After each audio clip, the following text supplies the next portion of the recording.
The galaxy knew humans as the soft ones, the species that would fly across 3-star systems to rescue a single-stranded traitor, the ones who built hospitals on dead worlds and fed refugees from wars they had nothing to do with. Other races called them the bleeding hearts behind their backs, though never cruelly. Even the most warlike species respected humans for their kindness, even if they didn't understand it. Admiral Korvax of the Zephyrian hegemony understood it perfectly. He understood it because he used it. The bridge of his flagship Bloodclaw hummed with activity as his officers prepared the ambush. Through the main screen, the blue-green world of Kepler 442b hung like a jewel against the black. 50,000 human colonists lived on that world, farming and building their quiet lives. They had no idea they were bait. "Admiral, the raiding ships are in position," reported his tactical officer, her scaled hands dancing over the controls. "They await your orders." Korvax smiled, showing rows of sharp teeth. His species had evolved from pack hunters on their homeworld of Zephyr Prime. They understood the hunt better than most. And humans, for all their technology, were still prey animals. "Soft, emotional prey animals, begin the attack," he ordered. "Make it look convincing. I want them to believe pirates are raiding their colony." On the surface below, the human settlement of New Eden erupted in flames. Korvax's raiders swept down from orbit, their weapons carefully calibrated. They destroyed just enough to create panic, killed just enough to make it real, but left the communications array mostly intact. The humans needed to be able to call for help. Within minutes, the distress beacon activated. The automated message began broadcasting across subspace. "Mayday, Mayday. This is New Eden Colony on Kepler 442b. We are under attack by unknown raiders. Civilian population under fire. Requesting immediate assistance. Mayday, Mayday." Korvax leaned back in his command chair, satisfied.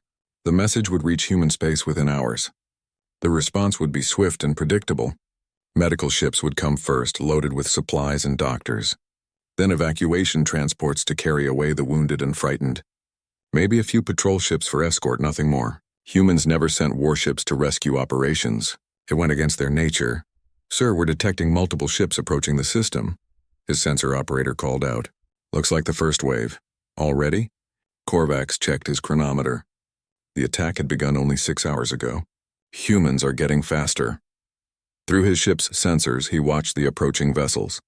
12 ships, just as expected. They looked like standard human civilian craft. Boxy cargo haulers, medical frigates with red crosses painted on their hulls, and what appeared to be passenger liners. No warships, no weapon signatures worth mentioning. "Open a channel," Korvax commanded. "Let's give them the bad news." The main screen flickered to life, showing the lead human ship. Korvax adjusted his uniform and put on his most menacing expression. Humans were easily frightened if you knew how to do it right. "Human vessels, this is Admiral Korvax of the Zephyrian hegemony," he began, his voice echoing through the bridge. "You have entered a restricted military zone. Your colony below has been claimed as compensation for debts owed to the hegemony. Surrender immediately and prepare to be boarded." The response took longer than usual. When it came, the voice was calm, almost casual. "Negative, Zephyrian vessel. We're here for our people. Stand down and withdraw." Korvax blinked. That wasn't the usual human response. Usually they begged or tried to negotiate. They offered medical supplies or food aid in exchange for safe passage. They didn't simply refuse. "Perhaps you didn't understand," he said, letting his voice grow darker. "You are outnumbered 15 to 1. Your ships are civilian vessels. My fleet consists of 200 warships. Surrender now or we will destroy you and take your colony anyway." Another pause. Then the human voice came back, and this time Korvax caught something in the tone that made his scales prickle. "Admiral, are you familiar with human colonies on frontier worlds?" "What?" The question caught him off guard. Simple question. "Do you know what kind of people volunteer to live on the edge of known space? To build farms and homes on worlds where one crop failure means everyone dies?" Korvax frowned. "Farmers, settlers, soft civilians." A sound came through the speakers. It took Korvax a moment to realize it was laughter. Some of them, sure. But a lot of them are military families. Soldiers who served their time and wanted somewhere quiet to raise their kids. Veterans who earned their retirement by bleeding for strangers on a dozen different worlds. The sensor readings on Korvax's screen began to change. The human ships were spreading out, taking defensive positions. Their engines were running hotter than civilian vessels should manage. The 50,000 people down there? the human voice continued. About 15,000 of them are family members of active-duty military personnel. Another 10,000 are veterans themselves. You didn't attack a farming colony, Admiral. You attacked a military retirement community. Korvax felt a chill run down his spine. You're bluffing. Those are civilian ships. Check your sensors again. The tactical officer's voice was tight with worry. Sir, I'm getting strange readings from the human vessels. Their hulls are thicker than standard civilian construction, and those cargo haulers have launch bays. The beacon you let us broadcast? The human continued. It didn't just reach our rescue services. It reached Terra Command, and Terra Command passed it along to the 7th Terran Marine Expeditionary Force.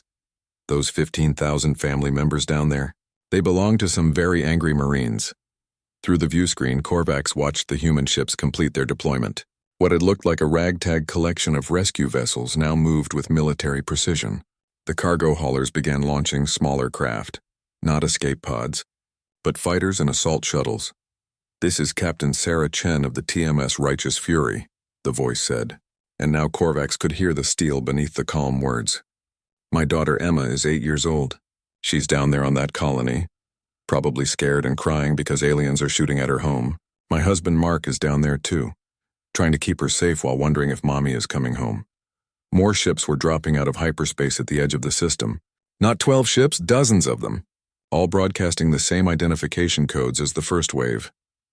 You made this personal when you decided to use our families as bait, Chen continued. Now you get to learn the difference between humans coming to help and humans coming to fight. Korvax's bridge erupted in alarms. His sensor officer's voice cracked as she reported, Admiral, I count 48 human vessels now in system. Energy signatures are military grade. They're powering up weapon systems I've never seen before. The Zephyrian Admiral stared at the tactical display as human ships continued to arrive. These weren't the soft rescue ships he'd expected. These were predators, and they were hunting.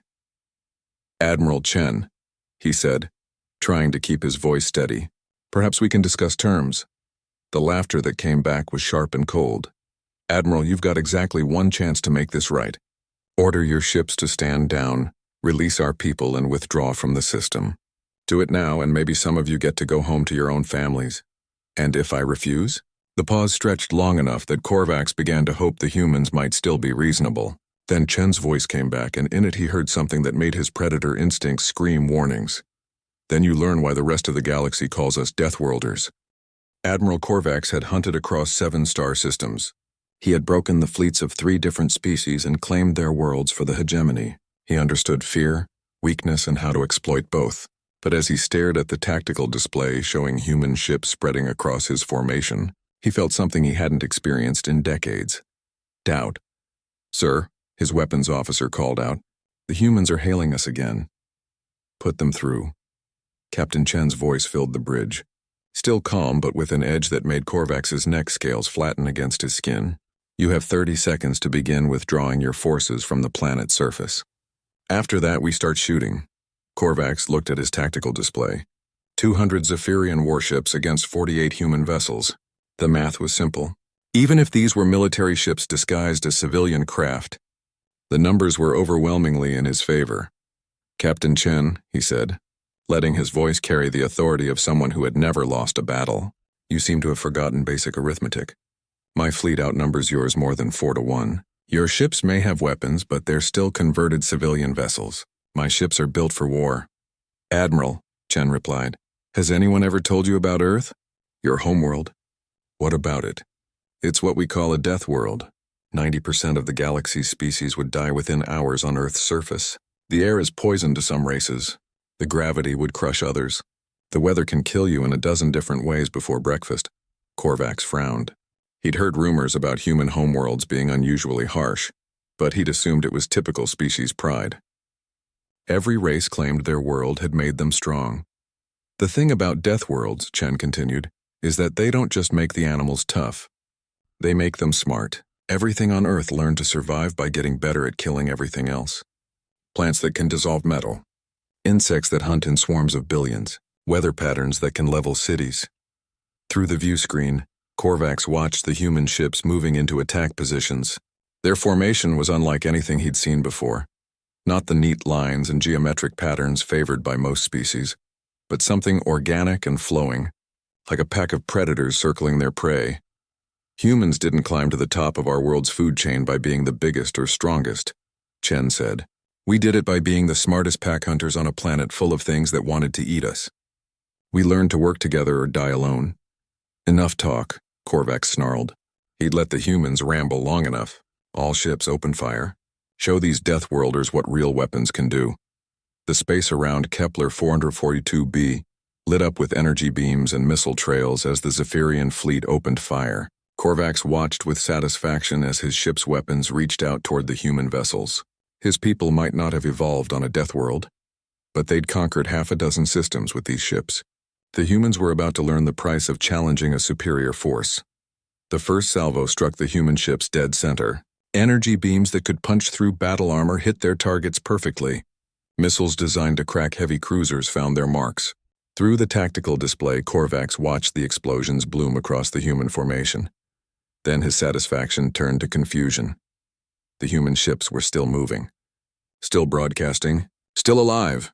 Damage report, his tactical officer called out, her voice tight with disbelief.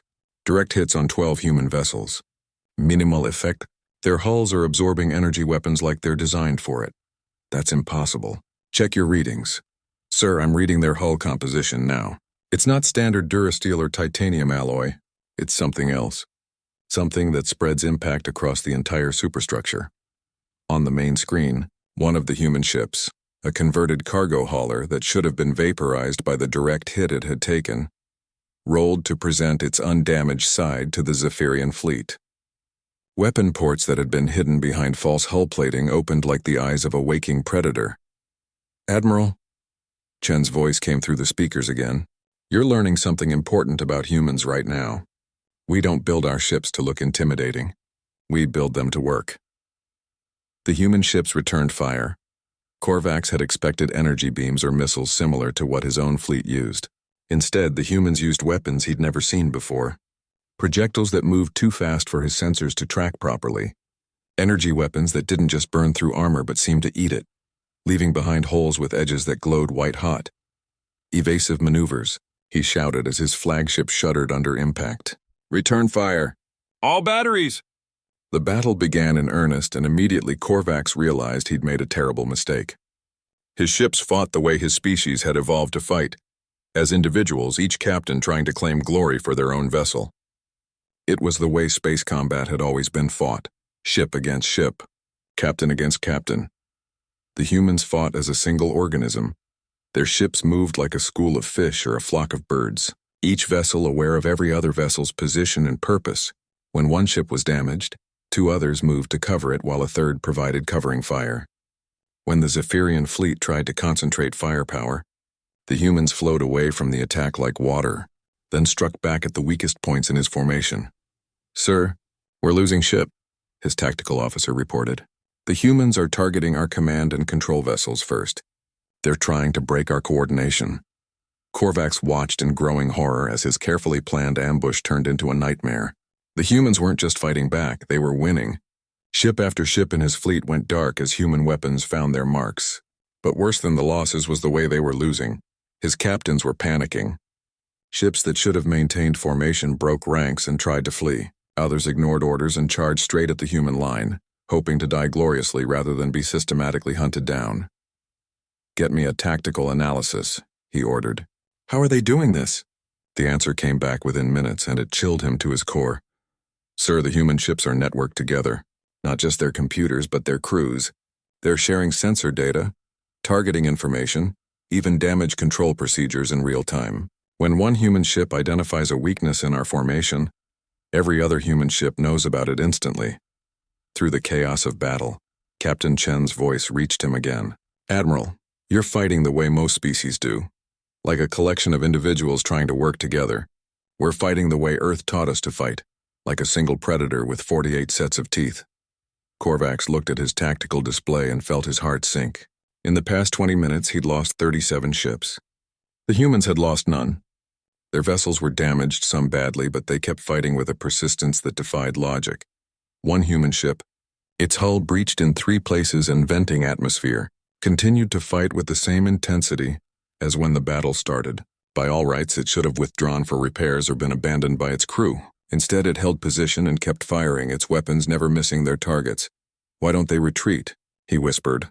As if she'd heard him, Chen's voice provided the answer. "Because our families are down there, Admiral, and humans don't abandon their families." The battle raged for 3 hours, and in that time Admiral Korvax learned more about humans than the galaxy had discovered in 2 centuries of contact. He learned that human ships didn't just break when damaged, they adapted. A cruiser with its primary weapons destroyed switched to secondary systems that proved just as deadly. A frigate with its engines crippled used its momentum to ram a Zephyrian destroyer, then continued fighting with backup thrusters. He learned that human crews didn't abandon ship when their vessels were breached. They sealed the damaged sections and kept fighting from whatever parts of the ship still had air. One human vessel had been cut nearly in half by a Zephyrian plasma cannon, but both halves continued to fire independently until rescue ships could evacuate the survivors. Most importantly, he learned that humans understood something about warfare that his species never had, that sometimes the willingness to take damage was more important than the ability to avoid it. "Sir, we've lost 73 ships," his tactical officer reported, her voice shaking. "The humans have lost 4 and 2 of those are still fighting." Korvax stared at the tactical display in disbelief. 4 ships. In 3 hours of intensive combat, the humans had lost 4 ships out of their original 48. His fleet of 200 was down to 127, and those remaining were scattered and demoralized. "How?" he whispered. The answer came from an unexpected source. Dr. Vex, the fleet's xenobiologist, had been monitoring the battle from the science station. The elderly Zephyrian's voice was filled with a mixture of awe and terror. "Admiral, I've been studying their battle patterns. The humans aren't just coordinating their attacks. They're learning from every exchange. Every shot fired, every maneuver attempted, every tactic we deploy gets analyzed and countered within minutes. That's impossible. No species can adapt that quickly. Earth species can. Admiral, I've been reviewing the biological data we have on humans. Their homeworld didn't just produce tough predators. It produced intelligent ones. Species that could change their hunting patterns within a single generation. Creatures that learned not just from their own mistakes, but from watching others make mistakes." On the main screen, Korvax watched a group of human ships execute a maneuver that should have been impossible. They moved through his formation like they could predict exactly where each Zephyrian ship would be, striking with precision that bordered on precognition. "They're reading us," Dr. Vex continued. "Every time one of our ships moves, they calculate where it's going. Every time we fire, they predict where we'll fire next. They're not just fighting us, Admiral. They're solving us like a mathematical equation." A new alarm sounded on the bridge. "Sir, we're detecting atmospheric fighters launching from the planet's surface." Korvax felt his blood turn to ice. "Our troops are still down there." The main screen shifted to show the planet below. Dozens of small craft were rising from New Eden Colony, but these weren't evacuation shuttles. They were fighters moving with the same deadly coordination as the ships in orbit. "Sir," the communications officer called out, "we're receiving a transmission from the planet. It's not from our forces. Put it through." A new voice filled the bridge, older than Captain Chen's but carrying the same steel core. "Zephyrian Fleet, this is Colonel Marcus Torres. New Eden Defense Force. You boys picked the wrong colony to mess with." Through the tactical display, Korvax watched his ground forces positions disappear one by one. Icons that had been green turned red, then went dark entirely.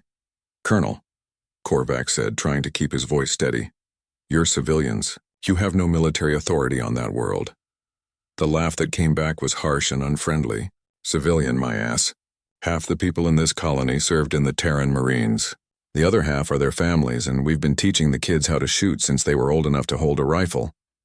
More fighters launched from the planet, followed by what looked like modified civilian aircraft.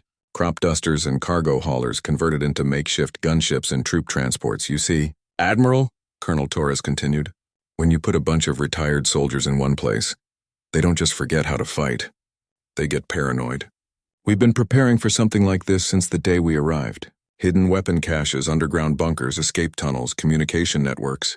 This whole colony is one big fortress, and you just walked into the trap." The tactical display showed Korvax's ground forces in full retreat. Elite Zephyrian warriors trained for conquest and intimidation were being systematically hunted down by farmers and shopkeepers who fought like they'd been born to war, which Korvax was beginning to realize they had been. "Admiral," Captain Chen's voice cut through the chaos, "you're running out of ships and time. Your ground forces are scattered, your fleet is broken, and you're trapped in a system with 44 very angry warships. I'm going to make this offer exactly once." Korvax looked around his bridge. Half his officers were wounded from system overloads and debris impacts. His flagship's hull was compromised in 17 places. Through the viewports, he could see the twisted wreckage of dozens of his ships drifting in the void. "What are your terms?" he asked. "Unconditional surrender. All surviving Zephyrian personnel will be taken prisoner. Your ships will be impounded. Your government will be contacted and informed that they now owe reparations to every family in this colony. And if I refuse?" The pause that followed was long enough for Korvax to watch another 3 of his ships disappear in brilliant explosions. "Then we finish what you started," Chen said simply. "Admiral, you came here expecting to find easy prey. Instead, you found a pack of Deathworld predators defending their young. Now you get to choose. Surrender and live, or keep fighting and learn exactly how creative humans can be when it comes to killing." Korvax looked at his tactical display one more time. His fleet was scattered across the system. Many ships damaged beyond repair. The humans, despite taking significant damage themselves, still moved with perfect coordination. Their weapons never missed. Their tactics never failed. They fought like a force of nature, implacable and unstoppable. But it was what Dr. Vex had said that finally broke his resolve. The humans weren't just winning, they were learning. Every minute the battle continued, they got better at killing Zephyrians. Every tactic his people tried was analyzed, countered, and turned against them. If the battle continued, his entire fleet would be destroyed. Not defeated, destroyed, turned into floating debris and expanding clouds of gas. The humans would pick apart his remaining ships like a pack of wolves bringing down a dying prey animal. "All ships," he said, his voice carrying across the fleet channels. "Cease fire, stand down weapons, and prepare to surrender." The silence that followed was deafening. For the first time in 3 hours, space around Kepler 442b was quiet. "Smart choice, Admiral," Captain Chen said. "Now you get to live long enough to tell the galaxy what happens when someone threatens human families." The surrender of Admiral Korvax's fleet marked the end of space combat. But for the humans, the real work was just beginning. Captain Chen stood on the bridge of the Righteous Fury, watching as human boarding parties secured the disabled Zephyrian ships. Each capture was executed with military precision that impressed even her veteran crew. The converted civilian vessels revealed their true nature as specialized assault ships, deploying Marines who moved through enemy corridors like they owned them. "Ma'am," her tactical officer reported, "we've secured 47 Zephyrian vessels. The rest are unsalvageable debris." Chen nodded, but her attention was focused on the planet below. Her daughter Emma was down there, along with 49,000 other civilians who had just lived through 3 days of hell. The space battle was over, but the ground war was still raging.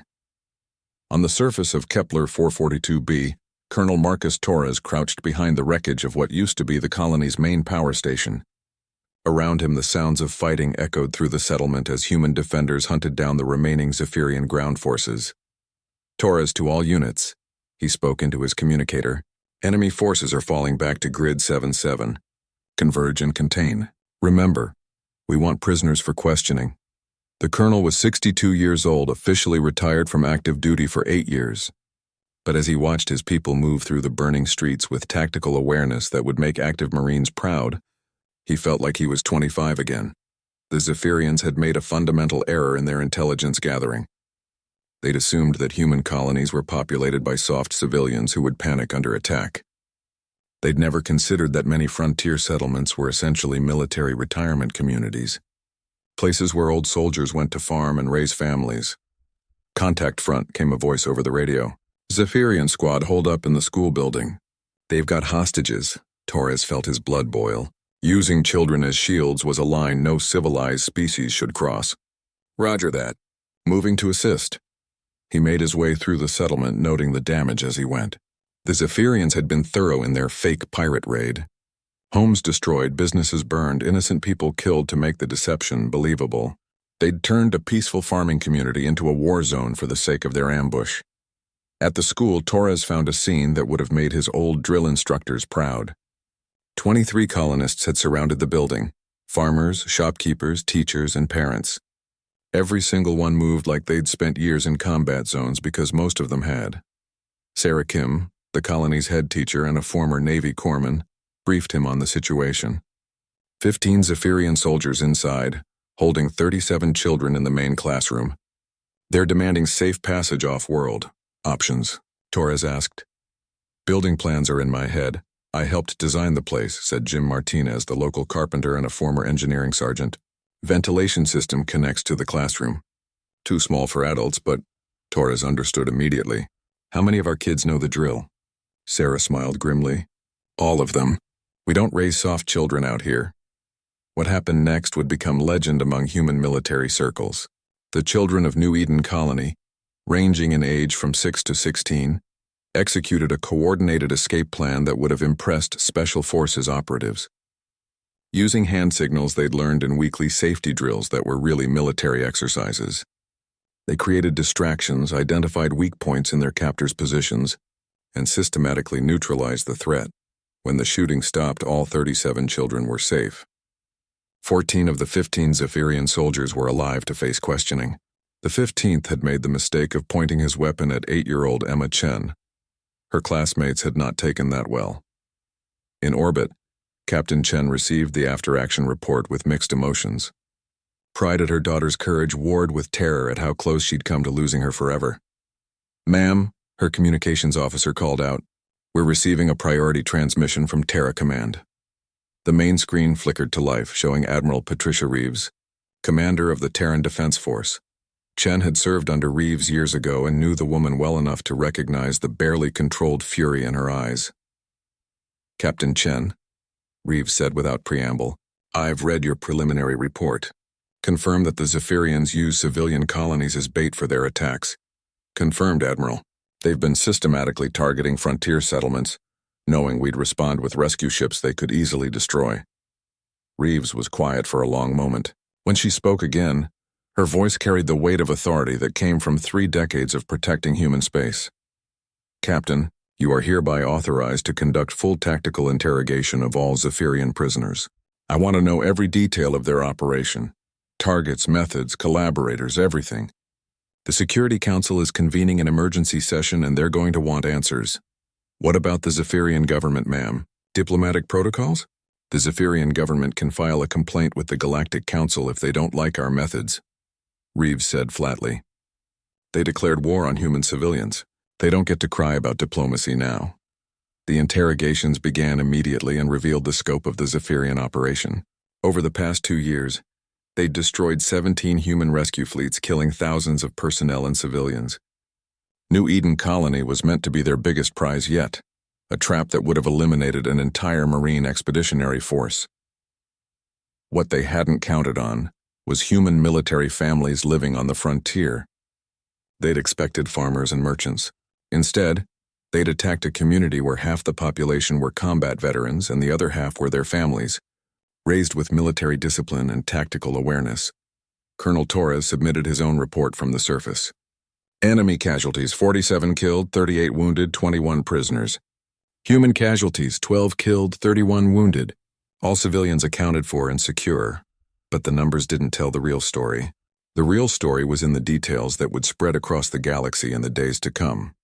Stories of human children executing combat maneuvers, of retired soldiers fighting with weapons improvised from farming equipment, of a species that could switch from peaceful farmers to deadly warriors in the space of a heartbeat.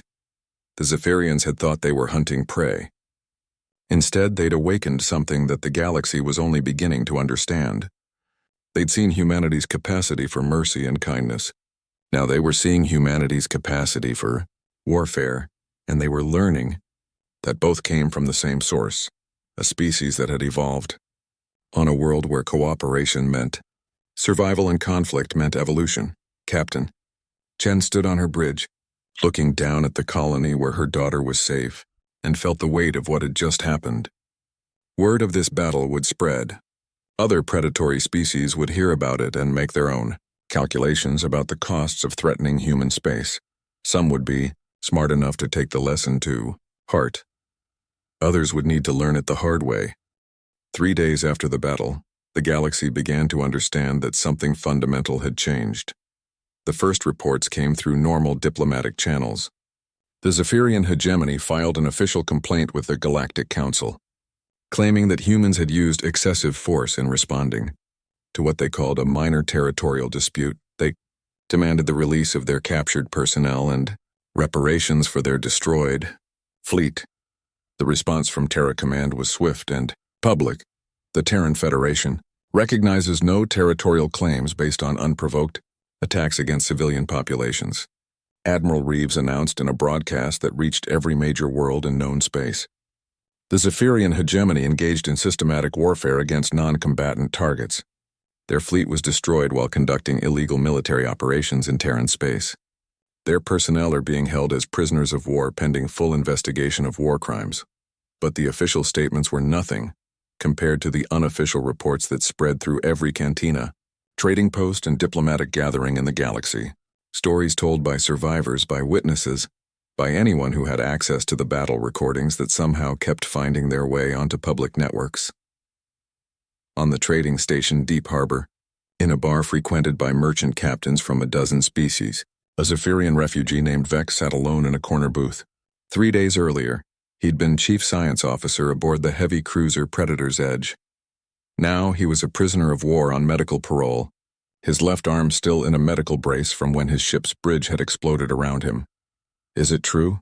asked Keela, a Rigelian trader who'd known Vex for years. "The stories they're telling about the humans?" Vex took a long drink of his ale before answering. "Which stories?"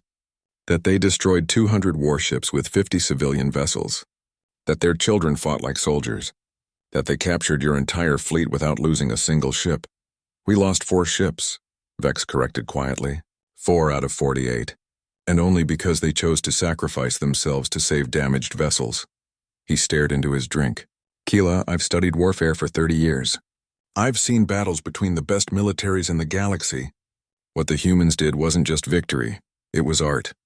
Around the bar, conversations quieted as other patrons strained to hear the account of someone who'd actually been there. "They didn't fight like other species," Vex continued. "Most armies are collections of individuals working together. Human fleets are single organisms with multiple bodies. When one ship was damaged, the others didn't just provide cover, they shared their strength. Literally. I watched them transfer power, ammunition, even crew members between vessels while under fire." A Centauri captain leaned forward from a nearby table. "But they're known for being peaceful. How does a peaceful species learn to fight like that?" Vex laughed bitterly. "They're not peaceful, Captain. They're selective. There's a difference." He held up his injured arm. "I learned that difference when a human child detonated an improvised explosive device that took out my entire landing party." "A child?" 8 years old, daughter of their fleet captain. She and her classmates had been taught military tactics as safety drills. When we took them hostage, they executed a coordinated escape plan that would have impressed our best special forces. The silence that followed was heavy with implications.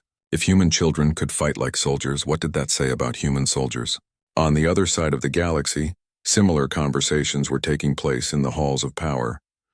In the Rigelian Senate, Defense Minister Kolos addressed an emergency session with news that would reshape military doctrine across known space. "Our intelligence services have completed their analysis of the Kepler 442b engagement," he announced to the assembled senators.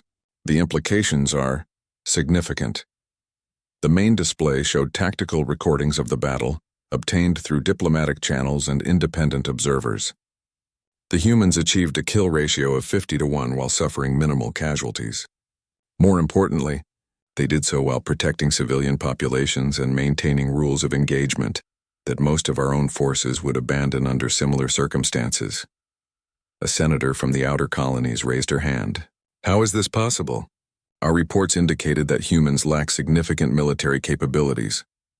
"Our reports were wrong," Kolos replied flatly. "We've been observing human rescue operations, medical missions, and diplomatic functions for 2 centuries.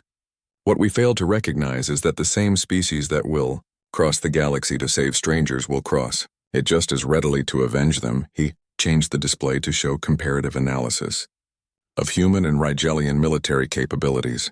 A human Marine receives training that would be considered extreme by our standards. They're taught to fight in environments that would kill most species before they could deploy. They're trained to operate as both individuals and collective units, switching between modes as tactical situations require. Another senator spoke up.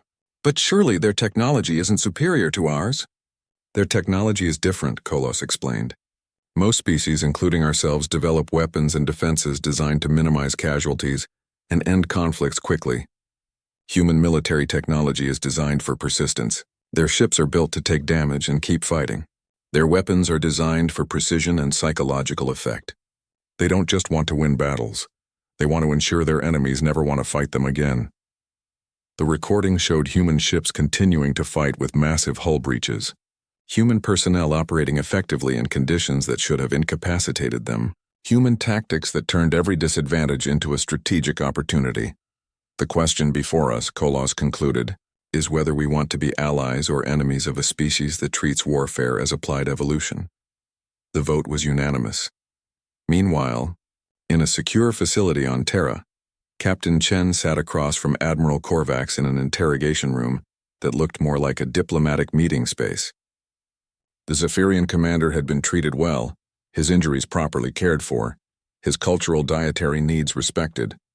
It was a far cry from what his own people would have done to captured enemies. Why? Korvax asked suddenly. Why treat us with such consideration after what we did? Chen studied the alien's face, noting the genuine confusion there. Because we're not you, Admiral. We don't wage war on civilians, we don't torture prisoners, and we don't abandon wounded enemies. Those things don't make us stronger, they make us monsters. But you destroyed my fleet without mercy. We destroyed your fleet because it was threatening our families. But even then, we gave you the chance to surrender. How many chances did you give the colonies you attacked? Korvax was quiet for a long moment. The galaxy will fear you now. They'll see what you did and prepare for war. Chen smiled, and there was something in that smile that made the Zephyrian shiver. Admiral, the galaxy has had 200 years to study humanity. They've seen our hospitals, our schools, our rescue fleets, our diplomatic missions. They know we're not conquerors. But now they also know we're not victims. She leaned forward. Fear isn't the goal, Admiral. Respect is. We want to be the species that others call when they need help, but we also want to be the species that others think twice about threatening. And if they choose to threaten you anyway, Chen's smile never wavered, then they'll learn what you learned, that there's a difference between humans coming to help and humans coming to fight. The interrogation was broadcast live to every major government in the galaxy, along with a complete tactical analysis of the battle and a simple message from Terra Command. The Terran Federation extends its protection to all sentient species who seek peaceful coexistence. We offer aid to those in need, sanctuary to those fleeing persecution, and friendship to those who choose diplomacy over conflict. We also extend our absolute commitment to defend our people, our allies, and our values against any threat. The choice of how you interact with humanity is yours. Choose wisely. There will be no second warnings. Within a week, 17 different species had requested formal alliance treaties with Terra. 12 others had quietly withdrawn from territories bordering human space. The Zephyrian hegemony dissolved entirely as member worlds abandoned a government that had provoked the galaxy's newest apex predators. On Kepler 442b, life slowly returned to normal. The colony was rebuilt stronger than before, with defensive systems that looked like farming equipment to casual observers. Children played in schoolyards that doubled as tactical training grounds. Farmers worked fields that concealed military supply caches. And throughout human space, the same conversation was taking place in 1,000 different settlements. How to balance the peaceful life they wanted with the warrior heritage they'd inherited. How to remain the species that would cross the void to save strangers while also being the species that would cross it to avenge them. The galaxy had learned that humanity had two faces. The question now was which one any given species would choose to see.